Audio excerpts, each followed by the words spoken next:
It changed from last time. Okay, we like to change it up every once in a while. That's okay with me. You've done this before, so Yes. you should change it up.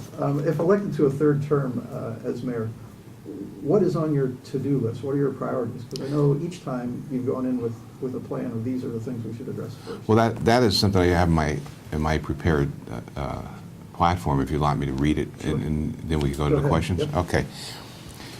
When I announced I was running for a third term as mayor, I said that I was running because from behind that desk, one can truly make a difference in the lives of the people and affect the future course of the city.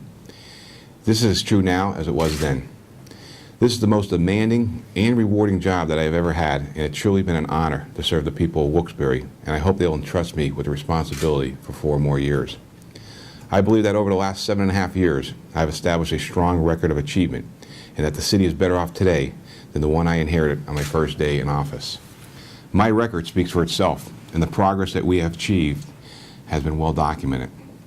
I could easily rattle off my proudest accomplishments, such as bringing 53 new businesses into the city, revitalizing the blighted Cole Street Park complex at no cost to the general fund, Barnes & Noble on South Main Street, or the movie theater that brings in over 500,000 people a year, building the Iron Triangle Playground at no cost to the taxpayers, and the Murray Courtright development project that is currently underway with brand new housing that replace slum and blight in the north end section of the city. But this is not time for us as a community and as an administration to simply rest on the successes of yesterday, but to look to the victories of tomorrow. And I'd like to take the time this morning to present my agenda for the future of Wilkes-Barre. The number one issue facing us as a community has been and will remain public safety. This has been number one priority as mayor, and I will continue to be so under my administration. I have hired 29 police officers in just 7 years, and we need more police officers on the street. I'd love to be able to say that I can afford to simply hire more, but we are not in that financial position right now. However, we are not going to be paralyzed by money when it comes to public safety. I will try to put more police on the street within the next few months by altering deployments and reassigning police officers. When money is available, I will hire more police officers first before any other city department. We will pursue finalizing regional ambulance services mutual aid agreements with Kingston, Plains, and Hanover Township. This will expand uninterrupted emergency medical services for city residents and thousands of others in the area 24 hours a day, 7 days a week.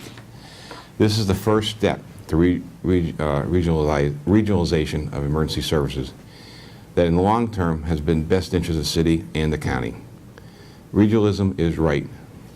Public safety is also much broader in scope than simply crime and other emergency services. Resident safety, security, and livelihood are often threatened or devalued by nuisance properties, absentee landlords, and disorderly tenants. Under my administration, the city passed the first in a series of rental property regulations that quickly became a model to neighboring communities. We have since expanded and improved those regulations. We have mandatory inspections, rental licenses, property managers mandated for out-of-town landlords, and we also have the 3-strike law. To maximize the effectiveness of these regulations, I am announcing that I will pursue consolidation of the health and building code inspection departments into one department.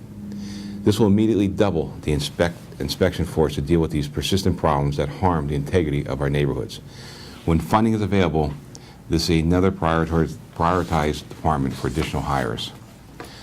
My next major initiative is to intensify our fight on blight. In 2 terms, we demolished over 125 slum and blighted properties, including a major eyesore at the Courtright complex. In the next term, we'll project to demolish 50 eyesores in neighborhoods and aggressively market undeveloped land to neighboring property owners. I'm also going to utilize 2 relatively new state laws which were passed to combat blight and absentee landlords that wage economic crime on taxpayers. Act 90 authorizes county courts of common pleas to establish housing courts which will hear all property-related cases and violations. This elevates the violations from the magisterial level where fines are more severe. It also permits municipalities to file liens against an owner's personal assets and not just their property holdings. I look forward to hopefully working closely with Luzerne County Court and the 6 new judges taking the oath in January to set up a housing court, seize the lead in Pennsylvania, and be innovative pioneers in the fight against blight. Through this court, the city will file conservatorship petitions according to Act 135, which allows municipalities to petition the court to be appointed on a conservator basis and make any and all improvements necessary to a property to bring it up to code at the owner's expense. Court can also authorize a loan to finance the rehab, which can be placed on the property and individual as a superior lien to recoup the costs expended. Properties may also be resold with or without the owner's consent if they cannot or were willing to pay for the cost of the rehab. Sale of the property will satisfy costs of the rehab. The city also has many great owners of residential properties that during these difficult economic times may be unable to afford necessary improvements to the exterior of their homes. We're going to establish a community development fund pool, which will be a 50% match program up to $5,000 to fund exterior upgrades. This program is modeled on the successes of the Elm Street rehab program. We're also going to establish Wilkes-Barre enhancement blocks, better known as WEBs, where residents will be eligible for a tax abatement on improvements to their homes. The city will waive the reassessment fee normally associated with exterior improvements. It will be a gradual abatement. This is a tax credit program that will be an incentive for the property owners to improve their property and also encourage growth of tax revenue. I've always run a government like a business, to do more with less, and increase the efficiency of this government for the people. I am proud to announce that starting in January, the city will be one of the first communities in Pennsylvania to transition to a single-stream recycling pickup schedule. This will expand the scope of the recyclable materials and increase the convenience factor for city residents, as all recyclables may be commingled. The city's reimbursement under our recycling grant with DEP will increase significantly and bring more revenue to the city with no impact to our taxpayer. This is my vision and plans for the future of the city. But before I field your questions, I'd like to take a moment and address some of the policies proposed by my opponents over the course of this campaign, as well in this room. Let me ask you to pause there, Sure. if I may, because I'm sure we'll get into that Okay. information as we go along. But thank you for the overview. There are a couple quick questions just to follow up on the things you said there. Okay. One of which, of course, more police officers on the street. You talk about altering deployments. Can you just give us an idea of what you mean by We're altering? discussing with the PEBA different shift alignments, possibly working in 10-hour days, moving people into different neighborhoods. It's something we've been working on, but it's something that we'll have to continue to negotiate and discuss with the union to make it acceptable on their side. They have the same concern as we do, and it's public safety, and they're willing to listen and sit down, and we've been in the discussions with them.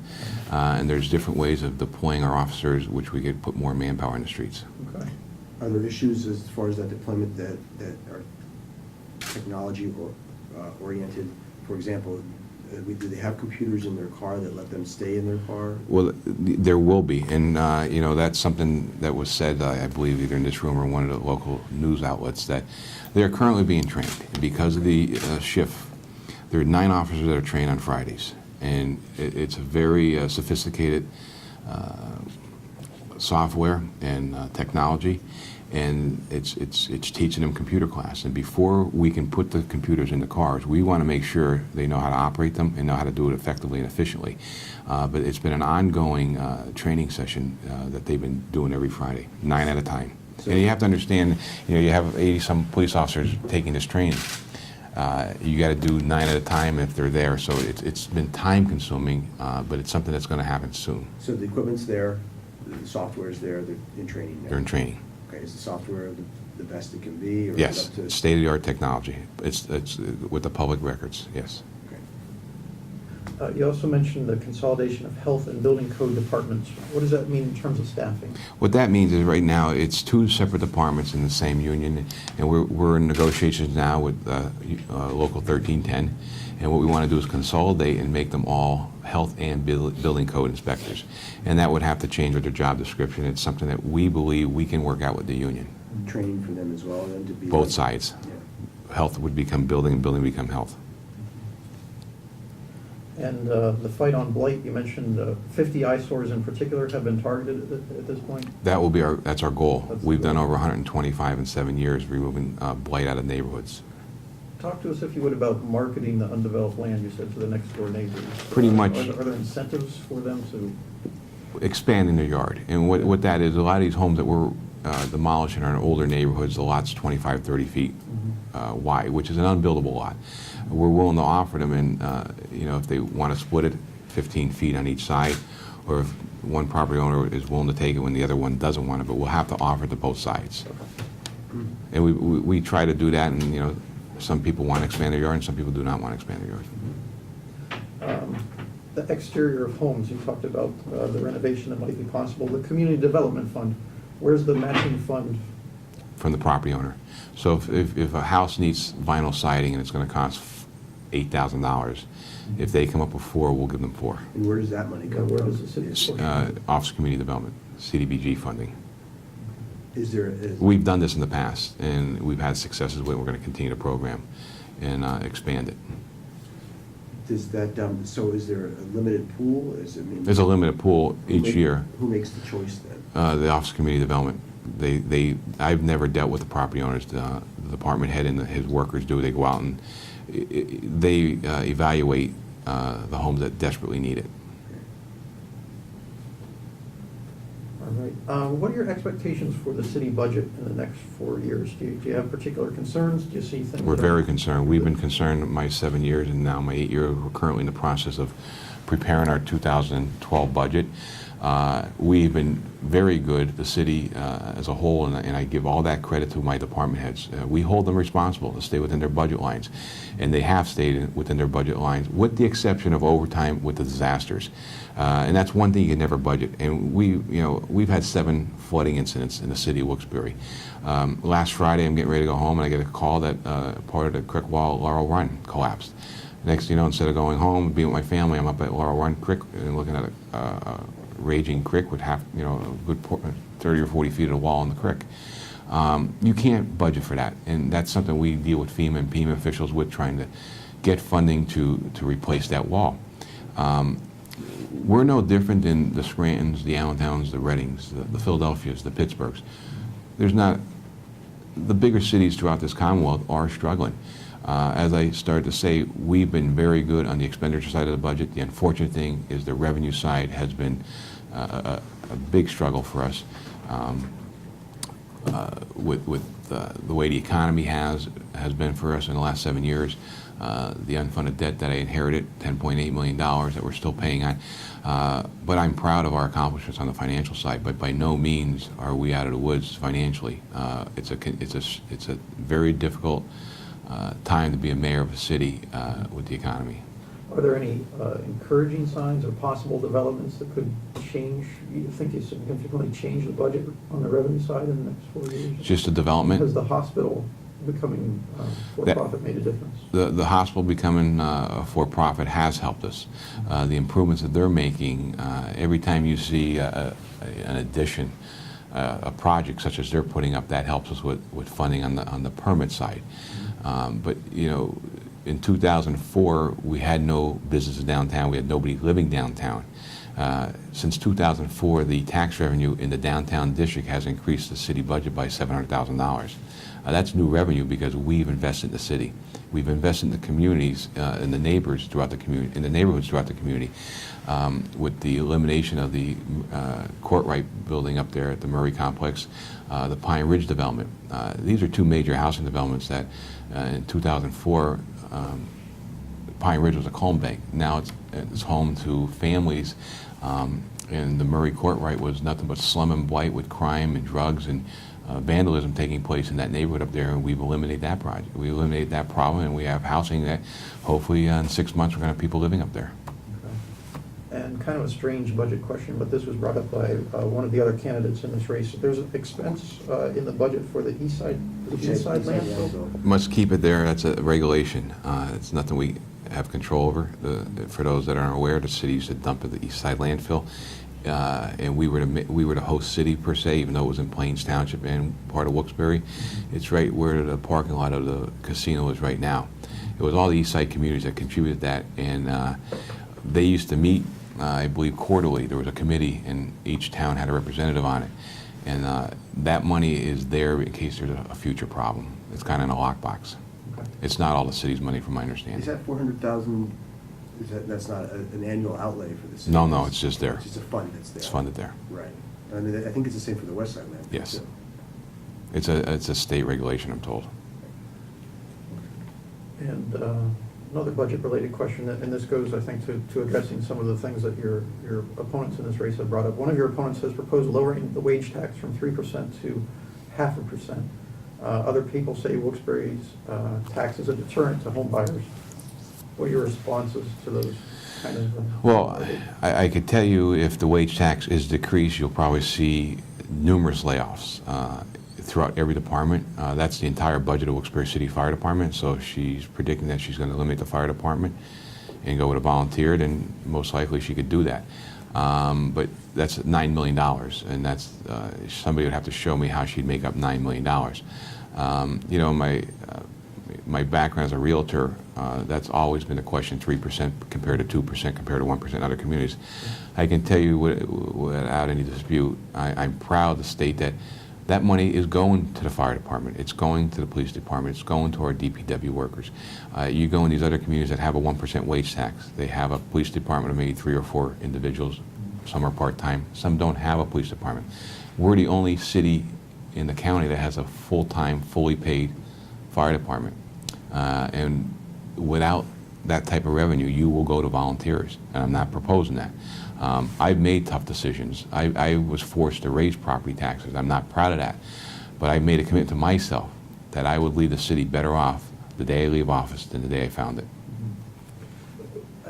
Given your experience in real estate, do you hear that as a factor that home buyers take into consideration? Or They are they do. more concerned about quality of school district, location of work, and those? All those factors come into play, and I have an opportunity to speak at many luncheons and dinners and business groups, and I tell people, those that make a higher income don't want to pay the 3%. And you know, for those sitting in this room, I tell you right to your face, if you're going to have a heart attack, your best chance of surviving that heart attack is if you have it while you're working in the city of Wilkes-Barre.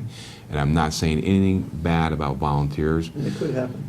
But our response time is well below the national average. It's 3 minutes and 27 seconds, I believe. And that's well below the national average. And the volunteers in other communities, they do a fantastic job, and I'm not degrading the job that they do.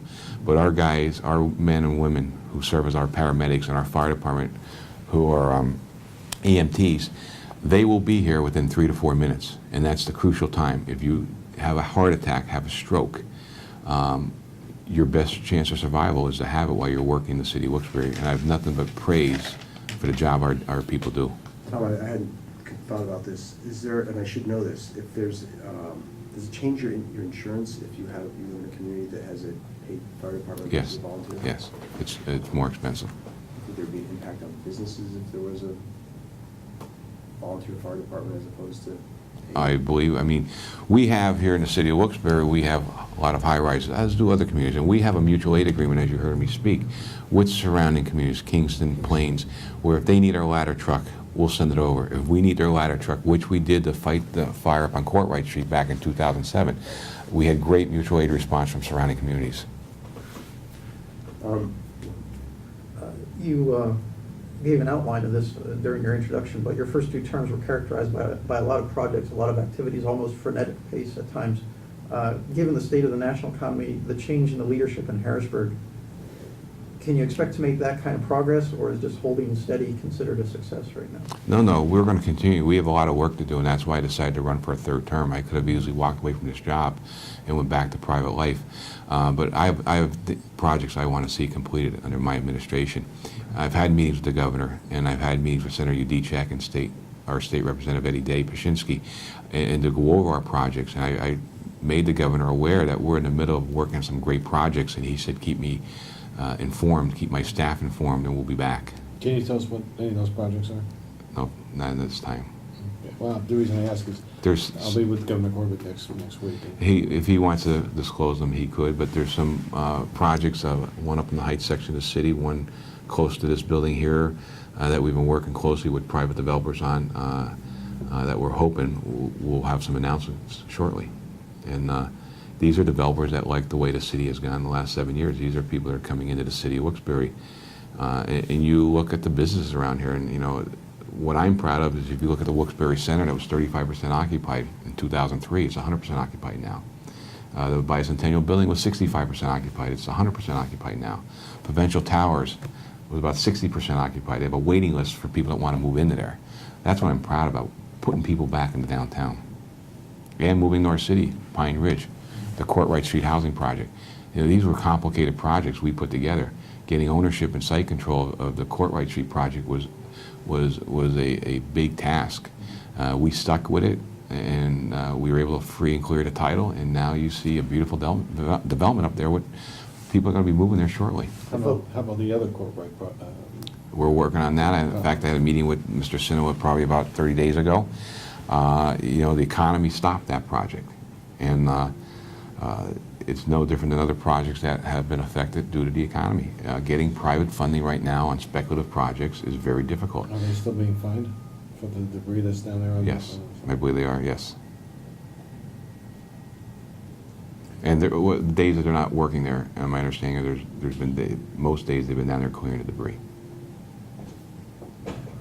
If elected, would other housing projects be one of your priorities? I mean, I think you've talked about that all along, that you'd like to see housing projects. Yes, we are working on properties. Again, it's the economy, the real estate market.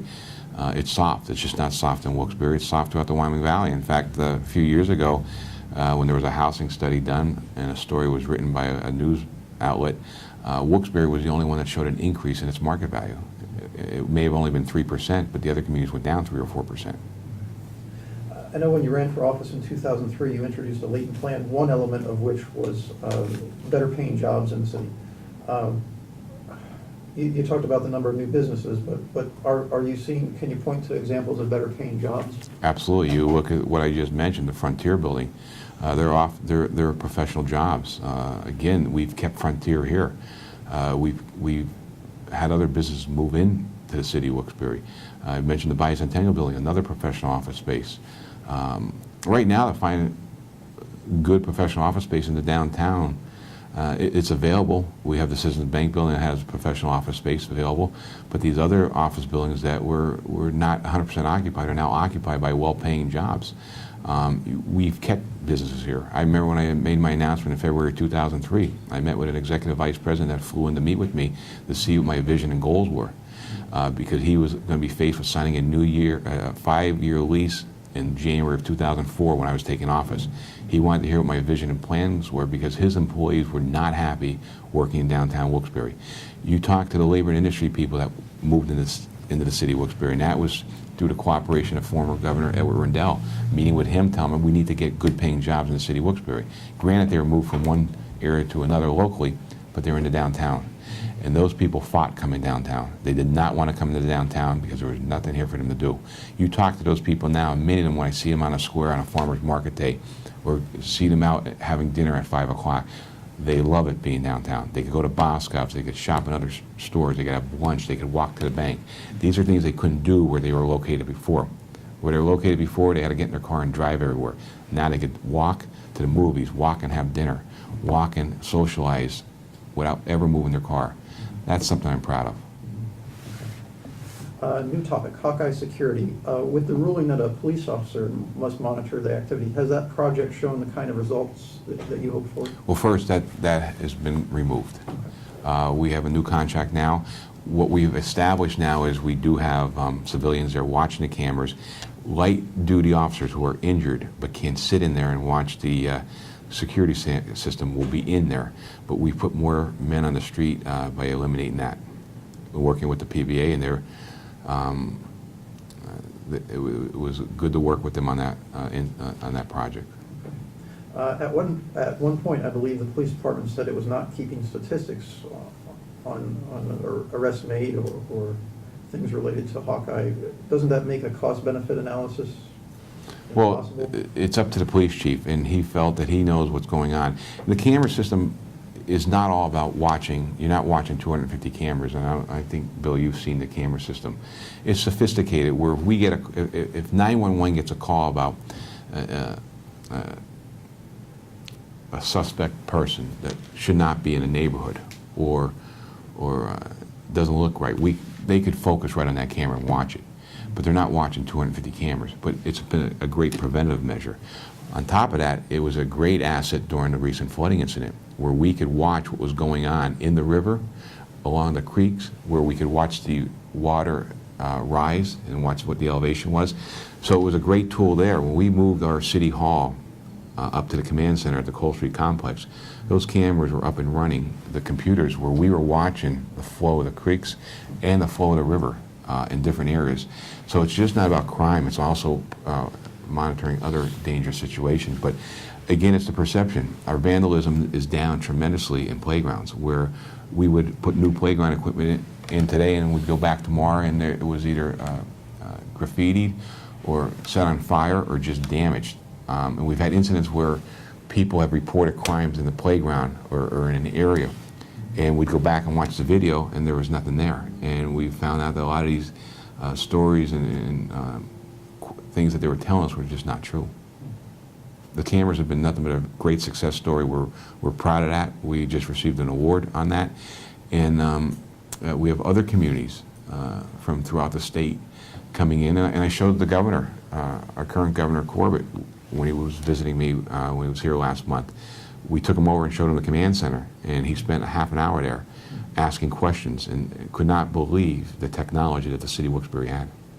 It's really a great tool.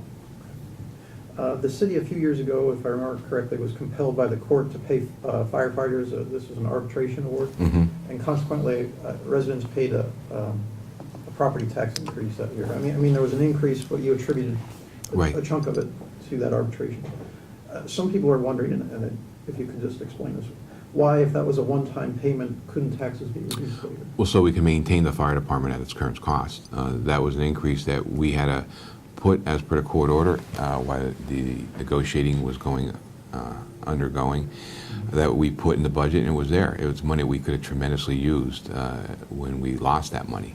I stand by it today that I felt the city was correct and that we should not have lost that, but we've accepted it. They received their funding, and that money is keeping that fire department running at its current manning.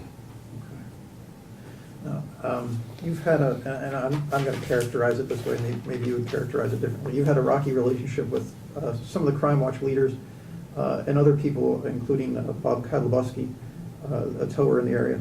Are those differences over issues, or are those personality clashes? I believe it's personality clashes on their part. One, we're nothing but big supporters of Crime Watch.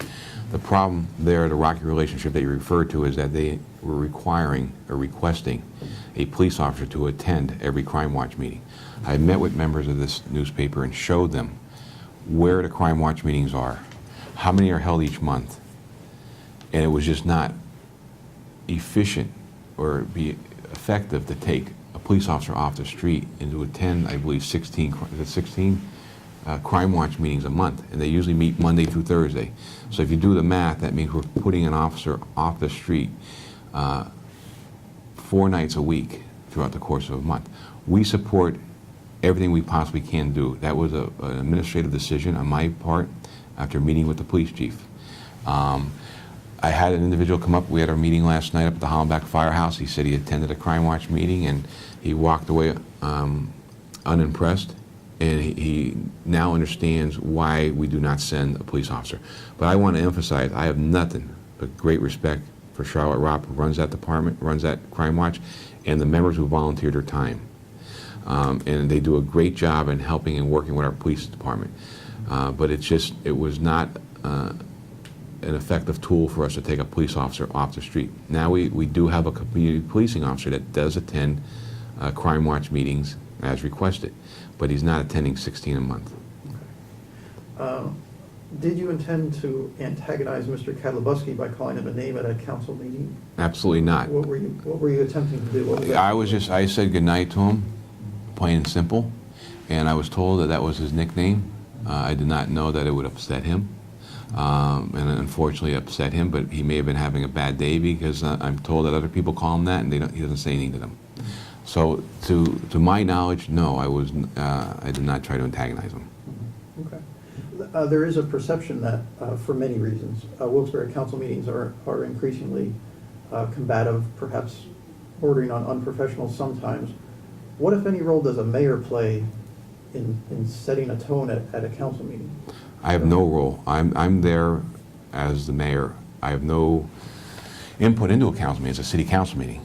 Previous mayors never attended council meetings. I've attended more meetings in 1 year than you could probably add up the previous mayors. And I go because I keep council informed, and I want to hear what the public says. Do I make every meeting? No, because my schedule's busy. I'm out 4 nights a week as it is, and some nights I'm out on Friday, Saturday, and Sunday. This week I'm out Tuesday, Wednesday, and Thursday.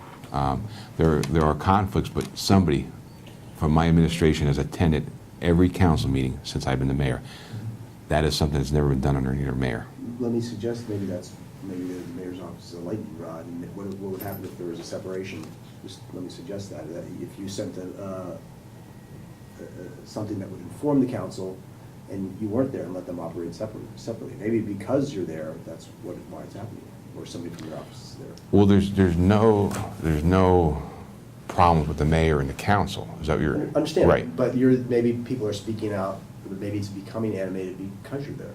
My wife would love to have me home one more night of the week. I'm just because we want to see council run. Well, actually, I've been criticized by some people in the public I understand for not being there. When you're not there, I know. And I've had conversations with members of the press that say, I'm not required to be at a council meeting. I go because I feel it's my role to know what's going on in the public. Plus, the mayor has on the agenda some issues that need to be voted on, and we're there to explain and/or answer any questions. But you know, I go because I feel it's in the city's best interest and the public best interest for them to see their mayor at a council meeting. And my staff and department heads who may have something on the agenda that there may be questions about that I could not answer. New topic, if I may. Is there any way to get another couple of Yes, we are. It's not meant to be a, The world's full of it right now. Keep going over it. Do we? it's not meant to be a punishment to be in the room. No water. Hotel Sterling. Yes. Skeptics have said if it poses such a safety threat due to falling debris or imminent collapse, why close only one lane of traffic? Why not close down the street, create a detour? What's the status? I listened to the professionals, and we were advised to close down the traffic pattern that has now been implemented. We had to run that through PennDOT because they are state roads, and PennDOT came in and, along with my city officials, came up with the detour that you see out there now. Thank you. And when you say you listen to the professionals in this particular instance? The engineer and the traffic people who have reviewed that, I'm not going to sit here and kid you and tell you that, you know, brick's going to fall 15 feet out. But again, it was what was recommended to the city based on meetings that city officials had with PennDOT officials and the engineers. Do you feel that a resolution for determining who pays for demolition, if that's the route that things progress on, can be reached sometime? Well, I believe so. I mean, I had a meeting yesterday, and we're willing to pay 50%. You know, this is a problem that was not created by the City of Wilkes-Barre, and I'm not saying it was created by Commissioner Petrillo or Cooney, but there are some officials at the county level that now we're in crisis mode. They want to pass that crisis on to the city and the mayor and my administration. I've never run from a crisis. I've never run from problems. If they need help with the problem that they have, we're going to try and help them. It's in my city. I'm also a resident of this Luzerne County. So I would hope that I'd have better representation from a county commissioner and the county controller in regards to this. But they want to pass this crisis down the street to Wilkes-Barre City Hall. I'm not going to run from it. I recognize it's a problem. I recognize it's a problem for the City of Wilkes-Barre. But there is a $6 million grant out there that the county had provided to City Vest, and unfortunately the economy affected that project. But you know, again, if the county is looking for us to take the lead role here and assist them, I'm more than willing to help. Again, if we go down the route that it looks like and the building is taken down, are there aspects of it that are salvageable? Is there any way to get some revenue from what's left of it? That you'd have to check. I just don't know how much steel's in there, and that would be part of the demolition bid. What next for that lot? If, again, we're making the presumption that it comes down at some point. Well, Who makes the decisions, and what do you think would be best there? It depends on what the county does with City Vest. City Vest is currently the property owner with a $6 million judgment against that property. It would have to be worked out with them, and I could tell you that, over the last 7 years, I probably showed that building or toured that building with 25 different developers. One year on New Year's Eve at 3 p.m., I was walking through that building on a very cold December 31st day with a potential developer. And it's unfortunate the property has deteriorated to that condition, but that started back in the 1980s with the former owner that never maintained the property. And it just continued to deteriorate. But it's just cost prohibitive to rehab that property right now, and especially with its current condition. Other questions on Sterling? Anyone? I'm going to change topics, and I wonder what the process is today, the city's process for advertising and selling city-owned property. Well, we make people aware of it, and we'll put it on the website. Properties, there's a lot of properties that we own that aren't for sale, and there's properties that we have that there's some legal issues tied up from previous administrations that when there's a lawsuit filed, you cannot provide a free and clear title. So that has prohibited us from selling many properties that the Redevelopment Authority owns. So if I'm an interested buyer, there's a certain part of the website that I can always find the currently available? Or just call City Hall if you're aware of a property the city owns. There was a lot of public discontent. It seemed that some people were interpreting Leo Glodzik was the buyer of choice for the city. His name came up with the Old River Road Bakery and some other properties. Can you address that for people? Sure. On the bakery deal, and I've said this in the past, one, he was the third buyer. The first buyer could not receive the private funding that they were looking for, and I believe they were looking for $1.5 million, and they were going to improve that. And quite honestly, the city was going to convey that property for $1. The property is in deplorable condition. The second proposed buyer went through the property and said it should be demolished, and he wasn't interested. Mr. Glosick was the third party that showed interest. He offered us $39,000. We accepted it. We allowed him to go in and clean it up. He took dumpster after dumpster of garbage, of road inside of there, cleaned the property up, and without even owning it, we gave him that right to do that, anticipating of having a quick closing. And then a lawsuit was filed. We could not provide a free and clear title. But by no means was Mr. Glosick cherry-picked out of that. He was the third buyer, only because the first two refused to buy the property. And that property sat there for a long time. And what's your relationship with Mr. Glodzik? Quite honestly, the first time I ever met the man was the day we signed the contract after we, the city, and me being the first mayor, I believe in the history of the city, to put the towing contract out for bid. The day we signed the contract was the first day I met him. And he pays the city $50,050 a year to be the city tower. No revenue came in the past. That to the extent that's a professional relationship. It's not as if I go out and have dinner with him, but it's a professional relationship. Any questions from the group on that topic? I'm going to move on. New topic, corruption, a public corruption scandal that's been ongoing in the area for a couple of years now. Have you or has anyone on your staff been approached to do something illegal? No. I can answer for myself. Okay. No. And I apologize, these aren't questions that 4 years ago I'd be asking, but just given the events that have transpired. Have you been the subject of any investigation or interview by federal agents? Only the time with, we had a complaint from a property owner that he made me aware that he felt that he was violated. He told me the employee's name. We, the city, through my police chief, contacted the FBI, and they came in and questioned 2 of our city employees, and I sat in on the one questioning, when the one individual was questioned. But I emphasize the city contacted the officials. Right.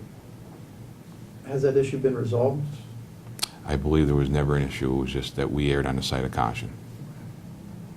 Given the climate that governments have to work under because of this corruption scandal since it began, and that it seems certain people want to see something sinister in every action. I'm not implying that the city or you ever did anything corrupt, but the question is, have you changed the way you do anything or instructed your staff to do things differently just because of perceptions? You don't want people to think.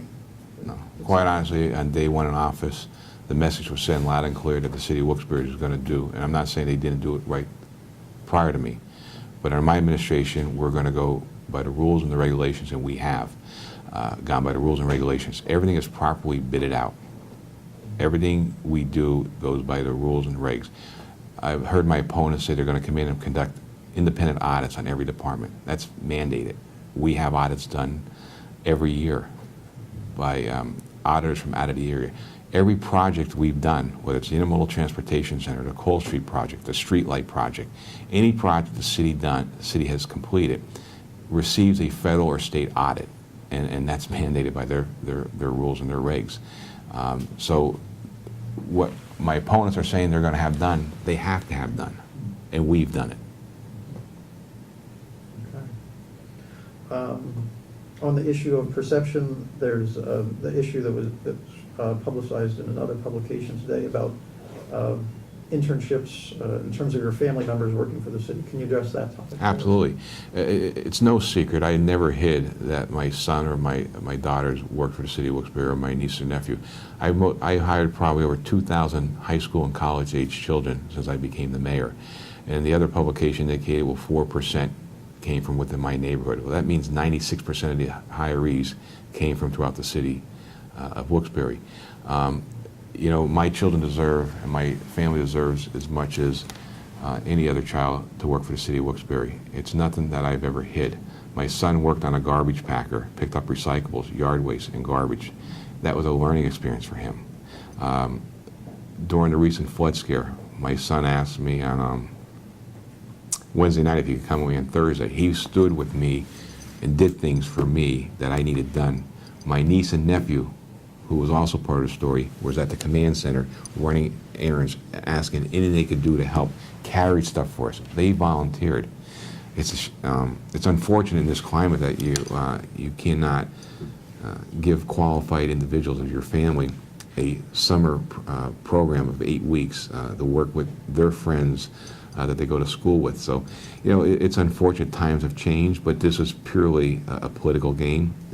It has nothing to do with the hiring. It was purely because there's an election in 6 weeks. It was, you know, it's no secret who obtained the list because they did write the no request. And it's people that I've told no to in the past. So, you know, it hasn't affected me, but it's affected my children and my nieces and nephew. Can you understand the perception, though, why some people might be uncomfortable with that situation? Oh, there's always a perception out there that you do have the negative people. But I will tell you that since the story in the other paper was published this morning, I probably received close to 100 emails and text messages and phone calls relative to that in a positive manner. Other questions from the group? Yeah, regarding the Ethics Commission, have you been notified by the Ethics Commission that you're the subject of an investigation? As of today, no. You said you saw a letter, though, that did say that there was some sort of investigation? Just says they received a complaint and an investigation will be launched. Which, from my knowledge and what was told to me, anytime they receive a complaint, they have to open up an investigation. They can't just let it sit there. Given what's transpired, what would you do next time? Most likely my children or my niece and nephew would not want to put me in that position. But what would you do? Would not hire them. The Ethics Commission this morning told me that the complainant and the subject of an investigation are not bound by confidentiality. If you do get a letter from the Ethics Commission, will you disclose that? Yes. Well, I fully expect one. In fact, I expected one before now. When you have the news media, members of the local news media encouraging people to file a complaint, obviously somebody's going to file it. When you sit in public office for 20 years, I've never been afraid to tell people no, especially when it's not in the best interest of the city of Wilkes-Barre. When you tell people no, people become upset. And I think everybody in this room knows most likely who wrote the complaint. Well, we haven't narrowed down to people, maybe. Other questions on that or any issues? Yeah, one more question. Regarding that possibility of an investigation of those actions of hiring your son, your daughter, your niece, your nephew, what do you think about the validity of that and how that would affect you and your candidacy? I think so far, I don't think it's going to have any adverse effect on my candidacy. I think people are going to go in the voting booth on November 8th and look at the job I've done over the last 8 years and look at how we're rebuilding a city during tough times. And people recognize that fact. People recognize the fact during the recent flood scare, the leadership of my administration, and what was accomplished, how prepared we were. We have an emergency plan in place. It's something that we put in place years ago. It's something we hope we never have to put in place. Unfortunately, the time came, we were prepared, and the plan worked well. It's no different than when the city reinstated the emergency service unit. We have 12 individuals that sit on the SWAT team, and they train in case something does happen, but that's something that you hope they never have to go out and use what they've been trained to do. Questions on any topics? You alluded to this earlier, 20 years of public service at this point, when you consider council and your time as mayor. At this point, what is your ambition? Is there a conclusion? Is there a point when you say, I'm satisfied with what I've done for the city? Or you've run for state office before also, I'm wondering if... Well, I would have to say, you take one day at a time, and you hope that you get through 4 more years. It's a very, as I said in my statement, it's a very demanding job, but it's also very rewarding when you look at and you see when you've helped residents and when you've helped business people and when you are part of rebuilding a city that was devastated due to different things that have happened over the past, and you're bringing people together, and you're going up to Pine Ridge and you see working class families moving to your city, and you go up to Courtright Street and you look at what was there in 2007 and look at what's there now, and you see the faces of the people that have put up for so long with that blight up there. That's the rewarding part of the job. But it's a very demanding job, and it's a demanding job 24 hours a day, 7 days a week. One of your opponents was in here and said that she was aware that city employees gas up their personal vehicles at the DPW garage. Are you aware of that? No, What policies do you have? we do. If city employees are using their personal car for city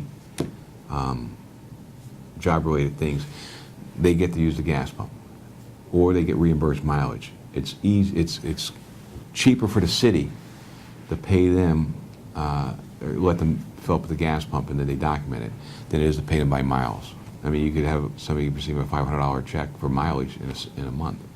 Our city fleet is very difficult right now. The wear and tear. We just bought 5 new police cruisers, and the cruisers that we take out of the fleet go to the building inspector's office, go to different departments that need city vehicles. How many employees have city-issued credit cards? Not many. Myself, Marie McCormick, Jim Ryan, the city clerk, and I believe the purchasing officers. I believe that's it. Now, I may miss 1 or 2. If you need the exact number, I'll get it for you. And what would you, Marie, and Jim Ryan use those credit cards for? Whatever is necessary. And quite honestly, I don't think I used mine this year. I personally have not used it. Our special events, will use it for different purchases or parades or special events. They'll put on the credit card, and they'll use mine or Marie's. I personally have not used it where I've gone and I've actually used it for something I was doing. Can I back up to the gasoline situation for a moment? Can you just give us an example of city employees who might be in that situation where they're using... Building inspectors. Okay. Inspectors and department heads that are going out to inspect property. A perfect example is just, the recent flood scare. We had city personnel using their own vehicles, and they're going to use city gas. I can't expect them to pay out of their own pocket when they're running around on behalf of the city. And, people don't realize is we evacuated, let's say, half of the city that's in the floodplain. The other half was leading normal lives. And we were operating City Hall out of the command center. You could come in, you could have paid a bill, paid a parking ticket, take out a building permit. We had people come and take out building permits on Friday. So we were functional up there, and our people were working. What's the system for those people that get gas? Is there a limit? Is there? They document it, and So they document the jobs the mileage that they've done, or?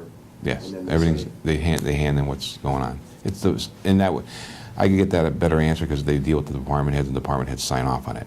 But I believe it's up to 50-some cents a mile. So if you do the math, you do 20 miles a day, times 20 days, that's $200. It's not going to cost us $200. They're not filling up every day. Well, I understand that letting them take gas would be much cheaper than letting them take mileage. Right. But I want to know what the system is so that if they're getting gas every week No. and they need to document what their jobs are. When the inspector leaves the office, the department heads know what properties are being inspected, know where they're going. They're just not going out and come back 5 hours later. They're documenting that they went to 1 North Main Street, then they went to 4 Public Square. So they know it's not an abuse system. Just want to make sure that the checks and balances. There's are there. checks and balances. Is there a login system when you get the gas that, My understanding there is up there, yeah. And it's, again, it's each department has their own. And what's the reimbursement for mileage? Whatever the rate is, it varies. you go by the federal rate or? Yeah, whatever, 50-some cents a mile, I believe. Other questions from the group? I want to give you an opportunity to address, you mentioned the possibility of addressing some of the things that your opponents had brought up, if we didn't cover that in the course of the meeting. Yes. Ms. Cope indicated in a letter to the newspaper dated August 10th that all applicants qualified for city jobs will be considered. I don't believe in the term of most qualified. To be fair, if 20 people qualify for 5 jobs, how about a lottery with applicants present? 20 names in a hat, and the first 5 picked go to work. This is your mayoral candidate. To the Times Leader editorial board, Ms. Cope said, when we hire new employees, we will choose the most qualified individuals. So 1 month she's saying she's going to throw people in a hat, then she's going to say she's going to hire qualified people. I think the people of Wilkes-Barre deserve to know if Ms. Cope will hire their police chief, their fire chief, or their city administrator based on the luck of the draw or their qualifications. Mrs. Cope's own campaign manager stated, I am sure I speak for just about everyone when I say we cannot thank you, meaning the mayor of Wilkes-Barre, Tom Leighton, and our great city employees enough for doing such an outstanding job during this extremely difficult flood emergency. Clearly, my hiring decision over the last 2 terms has assembled a professional team that has won the praise of many individuals in this community at our highest moment of crisis, as recently as the flood scare. On fiscal responsibility, since the election began, I've heard plenty of promises about lower taxes and increased services, lower salaries and elimination of benefits for public employees, increased staffing for police and fire departments, building new fire stations, and purchasing emergency service equipment. What my opponents have not stated is how they will reconcile these conflicting ideas, how they'll pay for it, and how they'll implement them.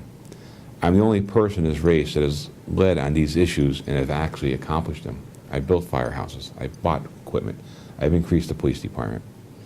You cannot cut taxes, increase services, increase staffing, and expect revenue to simply materialize to cover these losses. Just look at what happened up in Scranton. You had a city council that cut revenue and did not cut expenditures. The police department was decreased by 14 police officers, and the fire department was cut by 8.